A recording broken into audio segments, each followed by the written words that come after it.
Sveicināta cienījamā interneta draudzē. Jūs jau saprotiet mani, jūs pazīstat, jūs domājat, kas šis sēž par pilsoni. Šis pilsonis ir Agris Grava. Jā. Tā kā viss ir kārtībā, kā parasti dzīve ir brīnišķīga. Un ziniet, ko es gribētu pateikt? Ka daudz cilvēki arī no tiem, kas tagad skatās, jūs sakat, Dieva nav. Ja mēs Dievu neredzam, tātad Dieva nav. Un principā, redziet, vēju jau mēs arī neredzam, bet mēs redzam vēja darbu, ko vējš dara, ka viņš šūpo kokus un vēl visu kaut ko dara. Un tāpat tās Dievu varbūt tās mēs neredzam, bet mēs varam redzēt Dieva darbus. Un Agris ir tieši Dieva darbs, ko Dievs ir izdarījis. Un tāpēc es gribētu, lai viņš īsumā izstāsta, kas viņš ir bijis un kas viņš ir tagad. Lūdzu, Agri. Kas es biju? 23 gadus mani visa Latvija, var teikt, un ne tikai Latvija pazīst noziedzīgā pasaulē ar iesaukumu Magila. Ļoti jautri iesauki, jā. Jā. Kāpēc? Tāpēc, ka Dievs man bija tā sargājis, kad pat morgā es izrādījos dzīvs. Pielipa man tādu iesauku. 23 gadus es nosēdēju cietumā, un savā pēdējā srokā, teiksim tā, kad es sēdēju 12 gadus, es atcerējos, ka tomēr mana ģimene ir ticīgā, un acīm redzot, mani vecāki un vecvecāki visi lūdz Dievu par mani, jo viņš man visu laiku sargāja, kaut gan es nedomāju, es domāju, ka tā ir veiksme, man tad tā likās.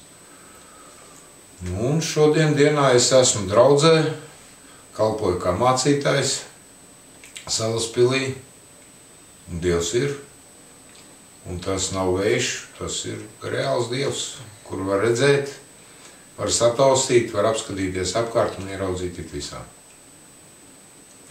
Jā, tas ir ļoti brīnišķīgi. Jūs teicāt, ka jūs bijāt nokļuvis morgā un bijāt dzīvs. Varbūt varat īsumā izstāstīt, kas tur bija? Lieta ir tāda, kad man vien ebreju tautieši savā laikā piespiedu kārtā bija uzdāvinājuši māju Pumpuros, kur es atkal iedevu saviem draugiem palietot.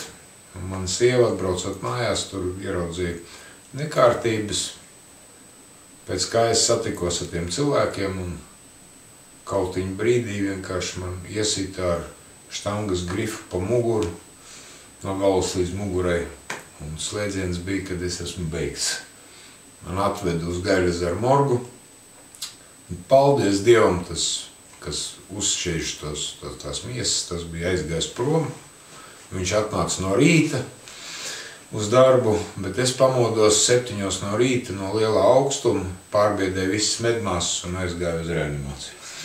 Tā tas izskatījās. Slava Dievam! Jūs redzat, un šis ir tiešākais Dieva darbs.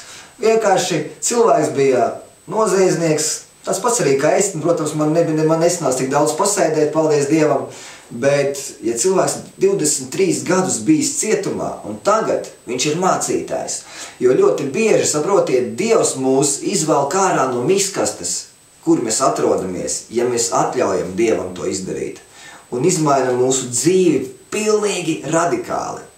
Tā kā liels paldies, ka jūs skatāties mūs, un lai Dievs jūs svētī. Redzēšanos!